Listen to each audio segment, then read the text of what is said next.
est la seule créature sur terre qui est totalement consciente qu'elle mourra un jour, quelle que soit la durée de sa vie. Mais nous n'aimons pas parler de cette vérité.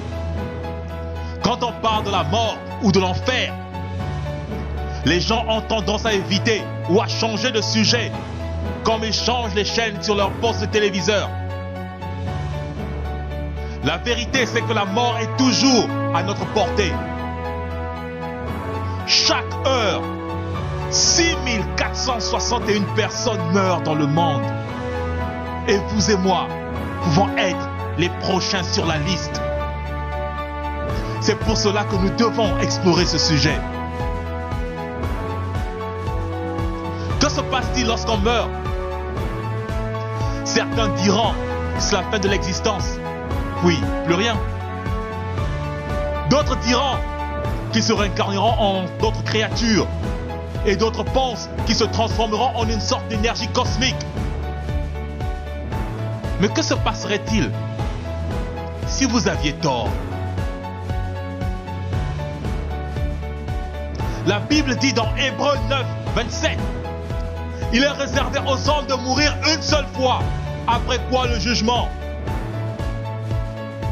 Saviez-vous que nous serons jugés selon le genre de vie que nous avons choisi de mener? N'oubliez pas, lorsqu'on parle de jugement, on juge toujours en fonction d'une loi.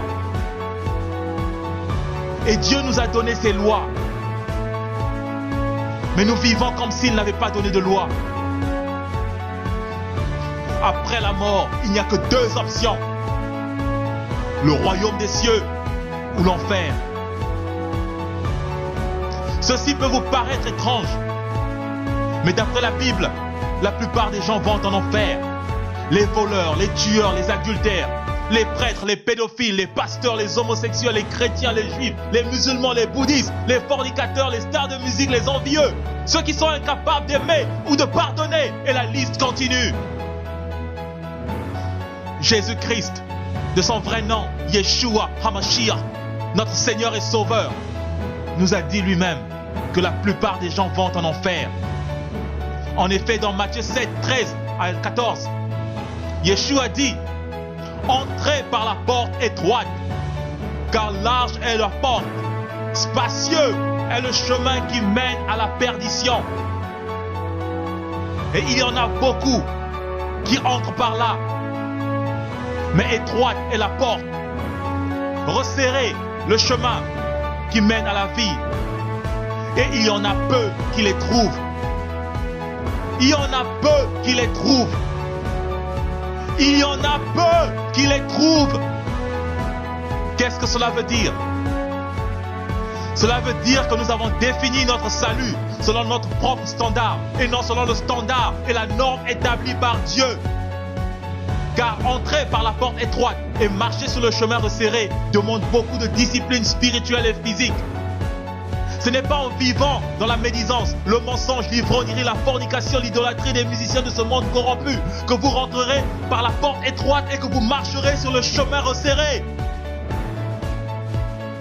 Nous faisons parfois les choses pour plaire aux hommes, afin d'attirer les honneurs les uns des autres. Parfois nous pensons que parce que nous vivons une vie paisible et calme, ou parce que nous donnons de l'argent aux œuvres de charité ou à une église, que nous avons un ticket pour le royaume des cieux. Ces actions ne sont pas suffisantes. Et aussi, votre appartenance à une église ne vous sauvera pas non plus. Ce que Yeshua, notre Seigneur et Sauveur, attend de nous, c'est l'abandon total de notre vie à lui. Comme lui-même s'est abandonné totalement au Père Céleste à la croix pour nous sauver des flammes de l'enfer. Yeshua, celui que beaucoup appellent Jésus, a été clair sur le fait que même si vous utilisez son nom pour faire des œuvres grandioses, il n'en demeure pas moins que c'est seulement par l'obéissance à la volonté de son Père, Yahuwah, que nous obtiendrons le salut de nos âmes. Dans Matthieu 7, 21 à 23, Yeshua nous dit: ceux qui me disent Seigneur, Seigneur n'entreront pas tous dans le royaume des cieux, mais celui-là seul qui fait la volonté de mon Père qui est dans les cieux. Plusieurs me diront en ce jour-là, Seigneur, Seigneur, n'avons-nous pas prophétisé par ton nom? N'avons-nous pas chassé les démons par ton nom? Et n'avons-nous pas fait beaucoup de miracles par ton nom? Je leur dirai ouvertement, je ne vous ai jamais connu. Retirez-vous de moi, vous qui commettez l'iniquité. Yeshua est furieux contre ceux qui commettent l'iniquité. Mais qu'est-ce que l'iniquité? Il faut préciser que dans toute la Bible, le mot iniquité ou anomia en grec est toujours traduit comme la transgression de la Torah. La condition de celui qui est sans loi devant Dieu. Le mépris ou la violation de la loi de Dieu. Si vous relisez Matthieu 7, 21 à 23, vous comprendrez que Yeshua lance une mise en garde à l'égard de ceux qui vivent sans la loi de Dieu ou qui la transgressent, mais cependant pensent qu'ils sont les serviteurs du Seigneur parce qu'ils font des miracles ou parce qu'ils prophétisent. La Bible nous dit que c'est à cause de nos transgressions de la loi divine que le Messie est mort. Efforçons-nous donc de ne plus pécher. Il faut rappeler au passage que 1 Jean 3, 4 nous dit « Le péché, c'est la transgression de la Torah ». Alors, ne transgressons plus la Torah ou les commandements de Dieu. L'apôtre Jean a aussi enseigné que nous devons garder les commandements de Dieu. C'est là l'objet de notre foi en Yeshua. Nous connaissons que nous aimons les enfants de Dieu lorsque nous aimons Dieu et lorsque nous pratiquons ses commandements. Car l'amour de Dieu consiste à garder ses commandements. Et ses commandements ne sont pas pénibles. Parce que tout ce qui est né de Dieu triomphe du monde. Et la victoire qui triomphe du monde, c'est notre foi. Une personne qui a triomphé du monde est capable de vivre selon la volonté de Dieu. Une personne qui vit selon les convoitises de sa chair ne saurait plaire à Dieu. Mais Dieu prend plaisir à la personne qui renonce aux convoitises charnelles. Car les passions de la chair sont l'une des principales causes de la perte du salut. C'est pour cela l'apôtre Paul dit, ceux en effet qui vivent selon la chair s'affectionnent aux choses de la chair, tandis que ceux qui vivent selon l'esprit s'affectionnent aux choses de l'esprit. Et l'affection de la chair, c'est la mort, tandis que l'affection de l'esprit, c'est la paix, la vie, car l'affection de la chair est inimitié contre Dieu, parce qu'elle ne se soumet pas à la loi ou à la Torah de Dieu, et qu'elle ne le veut même pas. Si vous ne vous repentez pas, l'argent que vous détournez aujourd'hui et que vous amassez aujourd'hui ne vous aidera pas en enfer. Les femmes ou les hommes avec lesquels vous couchez, vous forniquez avec, ne vous aideront pas en enfer. Votre orgueil, votre pasteur, les stars de cinéma et de musique que vous adorez aujourd'hui ne vous aideront non plus. Vos amis ne vous seront d'aucune aide en enfer. Si vous êtes incapable de pardonner même à la personne qui vous a fait le plus de mal, vous êtes en danger de vous retrouver en enfer. C'est maintenant que vous devez décider votre futur. Le royaume céleste ou l'enfer. La vie ou la mort. Choisissez la vie en Yeshua, mes frères et mes sœurs. Aujourd'hui, les églises sont occupées à vous aveugler, en vous enseignant pratiquement presque tout le temps à convoiter, à poursuivre les richesses et les trésors de ce monde corrompu. La doctrine de la prospérité est l'une des portes qui mènent en enfer. Cette doctrine de la prospérité est une forme pure d'idolâtrie. À quoi sert-il à un homme de vivre 90 ans dans l'opulence, de collectionner les maisons, les voitures, les femmes, les entreprises, les diamants, pour finir à la fin en enfer?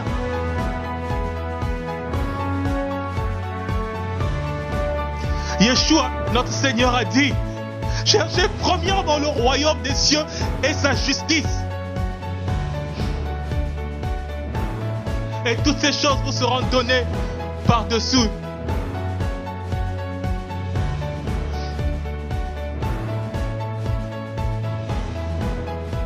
Yeshua a bien dit, cherchez premièrement le royaume et la justice de Dieu.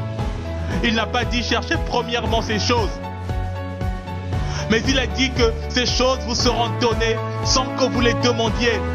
La condition pour recevoir toutes ces choses, c'est de rechercher le royaume et la justice de Dieu. Comment rechercher le royaume et la justice de Dieu, me demanderiez-vous?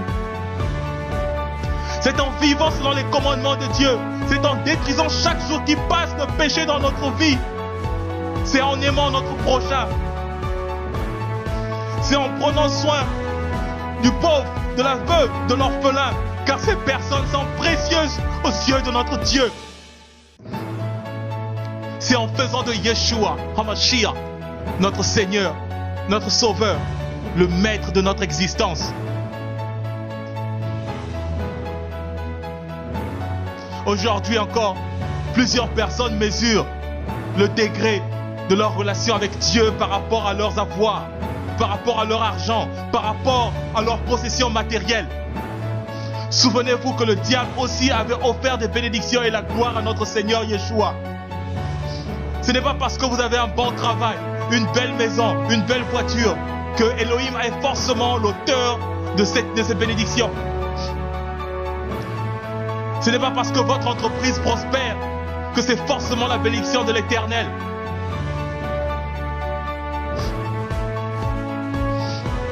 Souvenez-vous de la parabole du riche et de Lazare.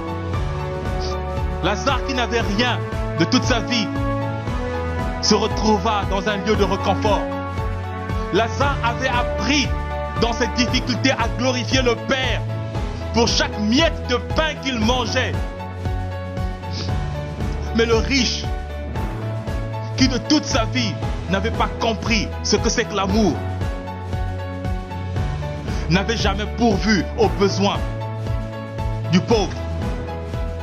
Et il s'est retrouvé en enfer dans les tourments.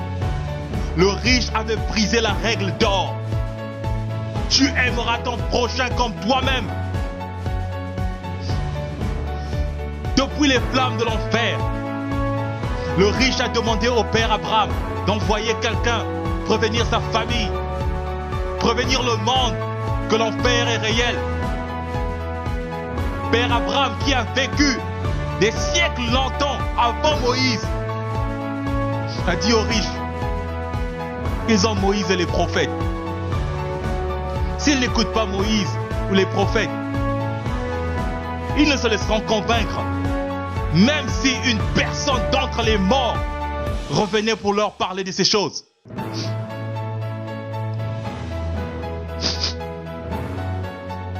Père Abraham avait raison. Mais la prière du riche avait été exaucée. Yahuwah Elohim, notre Dieu a ressuscité Yeshua, notre Sauveur, d'entre les morts. Qu'est-ce que Yeshua a dit à ses disciples avant son ascension? Allez, faites de toutes les nations des disciples et enseignez-les à observer ce que je vous ai prescrit. Qu'est-ce que Yeshua avait prescrit à ses disciples? Il a dit à ses disciples, ne suivez pas les pharisiens qui marchent selon leur tradition, mais suivez la loi que mon Père a donnée à Moïse. Suivez ce que disent les prophètes. Lisez bien votre Bible. Le noyau de l'enseignement du Messie était de ramener le peuple israélite à l'obéissance à la Torah et de les éloigner des traditions humaines. Mais aujourd'hui encore, beaucoup d'églises enseignent l'iniquité en disant que la loi de Moïse et les prophètes ne sont plus valides. Mais Yeshua avait bien dit, ce monde et sa gloire corrompus passeront, mais ma parole ne passera point. Aujourd'hui, il y a toute cette pagaille dans les églises parce que nous avons rejeté la loi.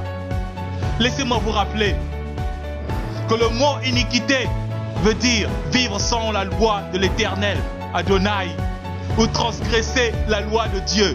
C'est ça l'iniquité. Il n'y a pas d'autre définition. Adonai Elohim, notre Dieu, dit dans Osée 4, 6, mon peuple est détruit parce qu'il lui manque de connaissance. Puisque tu as rejeté la connaissance, je te rejetterai. Et tu seras dépouillé de mon sacerdoce. Puisque tu as oublié la loi de ton Dieu, j'oublierai aussi tes enfants. Si Dieu a puni aussi sévèrement les Israélites pour avoir abandonné sa loi, croyez-vous qu'il vous épargnera? Croyez-vous qu'il nous épargnera, nous les nations, si nous faisons de même? Yeshua a réprimandé les pharisiens parce qu'ils ne suivaient pas la loi de Dieu. Croyez-vous que Yeshua ne vous réprimanderait pas d'avoir jeté sa loi dans les oubliettes? La loi de son Père est précieuse à ses yeux. Yeshua est un juste juge et il ne fera pas deux poids, deux mesures. Tel qu'il a jugé les pharisiens, tel il nous jugera.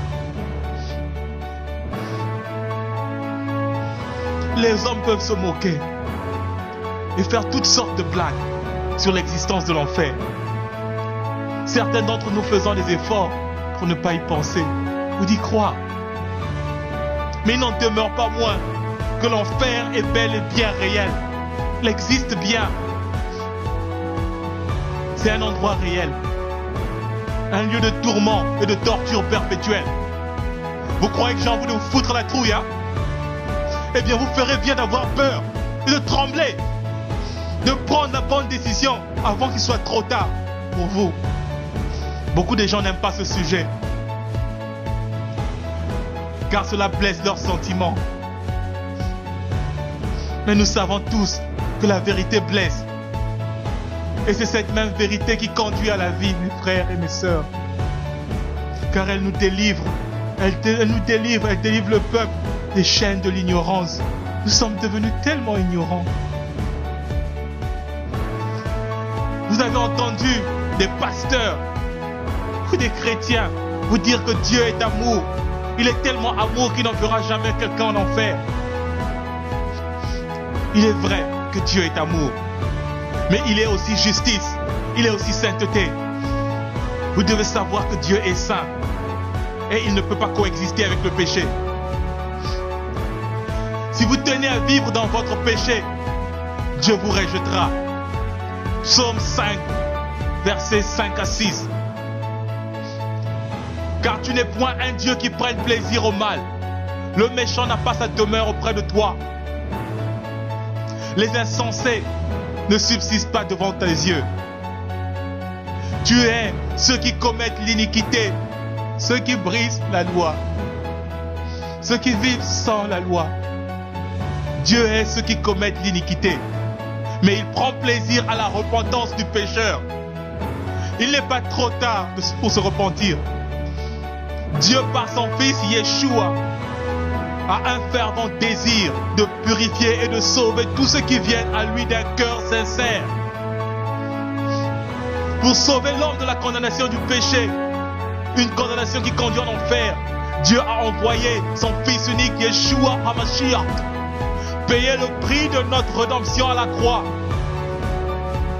C'est ce qu'exprime la prophétie d'Ésaïe dans Ésaïe 53 au verset 5 à 6. Mais il a été blessé pour nos péchés, brisé pour nos iniquités. Le châtiment qui nous donne la paix est tombé sur lui. Et c'est par ces meurtrissures que nous sommes guéris. L'Éternel a fait retomber sur lui l'iniquité de nous tous. Rappelez-vous que Dieu est saint. Et en tant que tel, il ne peut coexister avec le péché. C'est pour cela qu'il a créé l'enfer, qui est destiné aux pécheurs, donc Satan et ses anges. L'enfer n'était pas fait pour les hommes, mais pour Satan et ses anges. Les hommes vont en enfer à cause de leur nature pécheresse héritée de Satan. En effet, nous sommes menteurs, voleurs, orgueilleux.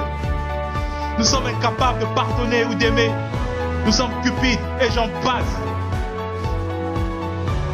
Tout cela, ce sont les traits de caractère de Satan, de la personnalité de Satan et des démons. Yeshua a dit,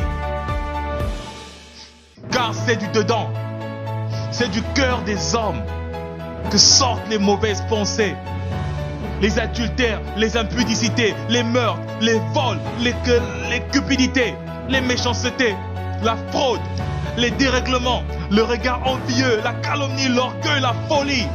Toutes ces mauvaises choses sortent du dedans et souillent l'homme. Si vous reconnaissez avoir commis un de ces péchés mentionnés, ou que vous reconnaissez avoir vécu dans le péché, eh bien, cela suppose que vous ne marchez pas sur le chemin resserré. Alors vous êtes en train d'aller droit sur le chemin d'enfer. Je sais que c'est une très mauvaise nouvelle. Mais la bonne nouvelle, c'est que vous êtes encore en vie et que vous pouvez renoncer à vos péchés. Et Dieu vous prendra dans ses mains. Il vous lavera de tous vos péchés. Et vous serez tout neuf comme un sou.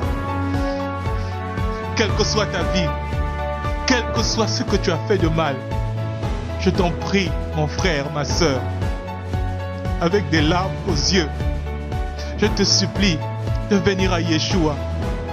Même si tu es une prostituée, homosexuelle, sataniste, alcoolique, voleur, drogué, lesbienne, violent, sache que Yeshua t'aime et il est prêt à te recevoir et à changer ton mode de vie, à te donner une vie nouvelle qui ira jusqu'à l'éternité. Il n'est pas venu pour nous juger, il n'est pas venu pour te juger, mais pour te sauver. Mais c'est à toi de faire le premier pas. Commence par renoncer au péché et il viendra, il te donnera le shalom, la paix. Il te montrera la voie à suivre lui-même. Tu ne suivras plus les hommes. Tu suivras le Maître, celui qui t'a créé, celui qui a créé cet environnement dans lequel nous vivons. Ça sera une gloire et un honneur pour toi, mon frère et ma sœur. Yeshua est mort pour que tu n'ailles pas en enfer, mais pour que tu puisses avoir la vie éternelle auprès du Dieu amour. 1 Pierre 3, 18 dit: Christ a souffert une fois pour les péchés, lui le juste pour les injustes, afin de nous amener à Dieu, ayant été mis à mort quant à la chair, mais ayant été rendu vivant quant à l'esprit. Oui, Yeshua, le Messie, est mort pour nous. Et désormais, nous avons l'espoir qu'en lui, le chemin du royaume céleste est ouvert pour nous. Quelle joie! Alléluia! Alléluia! Alléluia! La Bible dit: car Dieu a tant aimé le monde qu'il a donné son Fils unique, afin que quiconque croit en lui ne périsse point, mais qu'il ait la vie éternelle. Dieu en effet n'a pas envoyé son Fils dans le monde pour qu'il juge le monde, mais pour que le monde soit sauvé par lui. Celui qui croit en lui n'est point jugé, mais celui qui ne croit pas en lui est déjà jugé, parce qu'il n'a pas cru au nom du Fils unique de Dieu. Croire en Yeshua, c'est vivre comme il a vécu en obéissance à la Torah de son Père. Croire en Yeshua, c'est vivre selon ses enseignements. Croire en Yeshua, c'est obéir aux lois de Dieu. Croire en Yeshua, c'est avoir la foi que c'est par son sang versé à la croix que nous sommes sauvés de nos péchés. Croire en Yeshua, c'est produire des fruits dignes de la repentance. Croire en Yeshua, c'est aimer son prochain. Croire en Yeshua, c'est aimer Dieu de tout son cœur, de toutes ses pensées, de toutes ses forces. La loi a été donnée par Moïse, mais nous l'avons transgressée. À cause de nos transgressions, nous méritions la mort et l'enfer.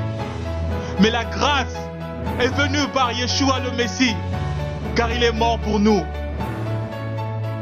Maintenant, lèvons-nous dans la foi et obéissons à Dieu. Yeshua est venu par son sacrifice nous ramener à l'obéissance à son Père. C'est parce que nous étions désobéissants, c'est parce que nous étions rebelles qu'il est mort. Et aujourd'hui vous vous révélez à la loi? Vous dites qu'il n'y a plus de loi?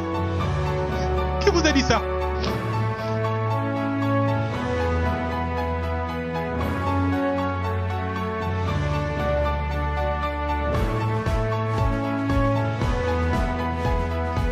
Méditons sur ces paroles de notre Maître et Sauveur, Yeshua HaMashiach. Voici, je viens bientôt, et ma rétribution est avec moi, pour rendre à chacun selon ce qu'est son œuvre. Je suis l'Aleph et le Tav, le premier et le dernier, le commencement et la fin. Heureux ceux qui lavent leurs robes afin d'avoir droit à l'arbre de vie et d'entrer par les portes dans la ville. Dehors les chiens, les enchanteurs, les impudiques, les meurtriers, les idolâtres et quiconque aime et pratique le mensonge. Moi, Yeshua, j'ai envoyé mon ange pour vous attester ces choses dans les églises. Je suis le rejetant de la postérité de David, l'étoile brillante du matin.